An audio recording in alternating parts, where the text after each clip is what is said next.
నమస్కారం. తమిళనాడు రాజకీయాలు ఇప్పుడు ఒక సినిమా థ్రిల్లర్ను తలపిస్తున్నాయి. నిన్నటిదాకా ఒకే ఇండస్ట్రీలో ఉండి ఒకరికి ఒకరు సహాయం చేసుకున్న ప్రాణమిత్రులు ఈరోజు తమిళనాడు అసెంబ్లీలో బద్ధ శత్రువులుగా మారారు. అవును, నిజమే మీరు వింటున్నది. ఒకరు రాష్ట్రానికి ప్రస్తుత ముఖ్యమంత్రి దళపతి విజయ్ అయితే మరొకరు మాజీ ఉప ముఖ్యమంత్రి ప్రస్తుత ప్రతిపక్ష నేత డిఎంకే యువరాజు ఉదయనిధి స్టాలిన్. దశాబ్దాలుగా 7 పదుల పైనున్న వృద్ధ నేతలను చూసిన తమిళనాడు అసెంబ్లీ నేడు యువతరం యువనాయకత్వాన్ని చూస్తోంది. ఇటీవల జరిగిన తమిళనాడు అసెంబ్లీ ఎన్నికల్లో అన్నా డిఎంకేకు 51 సీట్లు మాత్రమే దక్కాయి. ఇక డిఎంకే కూటమికి 74 స్థానాలు సంపాదించి ప్రధాన ప్రతిపక్షంగా అవతరించింది. అయితే మాజీ సీఎం ఎంకే స్టాలిన్ ఆయన స్థానంలో ఓడిపోయారు. దీనివలన ఆయన కుమారుడు మాజీ ఉప ముఖ్యమంత్రి ఉదయనిధి స్టాలిన్ ప్రతిపక్ష నాయకుడిగా బాధ్యతలు స్వీకరించారు. ఇటు ప్రతిపక్ష నేతగా ఉదయనిధి, అటు ముఖ్యమంత్రిగా దళపతి విజయ్ ఇద్దరు 50 ఏళ్ల లోపు యువకులే కావటం విశేషం.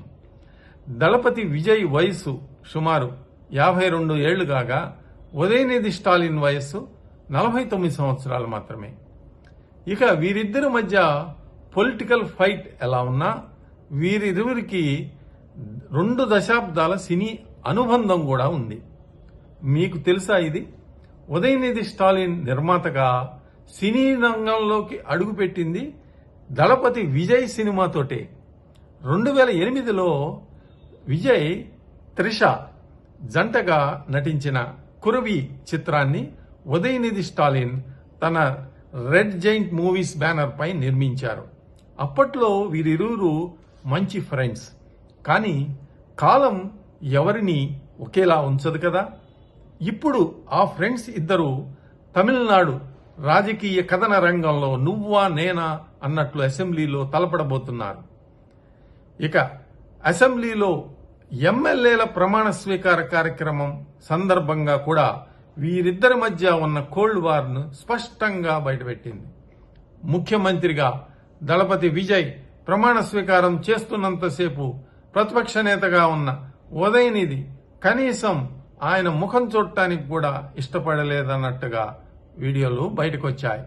కానీ ఉదయనిధి ప్రమాణం స్వీకారం చేస్తున్న సమయంలో మాత్రం సీఎం విజయ్ ఆయన వైపు చూస్తూ చిరునవ్వు చిందించటం అందరినీ ఆకర్షించింది. ఉదయనిధి కనీసం మర్యాదపూర్వకంగానైనా సీఎం విజయ్ను పలకరిస్తారని అందరూ భావించారు. కానీ ఆయన అటువైపు మాత్రం చూడలేదు. దీన్ని బట్టి అర్థం చేసుకోవచ్చు రాబోయే రోజుల్లో అసెంబ్లీలో ఏ రేంజ్లో రాజకీయ యుద్ధం ఉండబోతుందో. ఇక్కడ మనం గమనించాల్సిన ఒక ముఖ్య విషయం ఒకటి ఉంది. దళపతి విజయ్కు ప్రజాదరణ, ముఖ్యమంత్రి పీఠం ఉన్నప్పటికీ ఆయనకు రాజకీయ అనుభవం శూన్యం. కానీ ఉదయనిధి స్టాలిన్ అలా కాదు.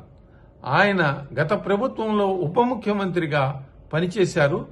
రాజకీయ అనుభవం ఉన్న నాయకుడు.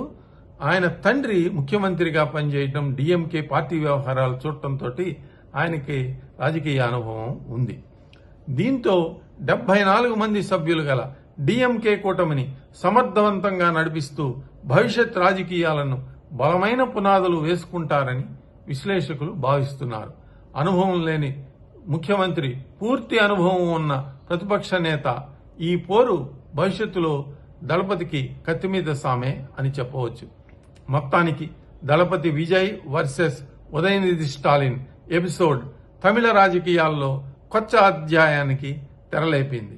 రాజకీయ అనుభవం గెలుస్తుందా లేక ప్రజాదరణ దళపతి విజయ్ క్రేజ్ ముందు నిలబడుతుందా అన్నది కాలమే నిర్ణయించాలి. మరిన్ని అప్డేట్స్ కోసం మా కాయ్ టీవీని సబ్స్క్రైబ్ చేసుకోండి. మా వీడియో కనుక మీకు నచ్చినట్లయితే లైక్ చేయండి, షేర్ చేయండి. మీ విలువైన అభిప్రాయాలను కామెంట్ బాక్స్లో తెలియజేయండి.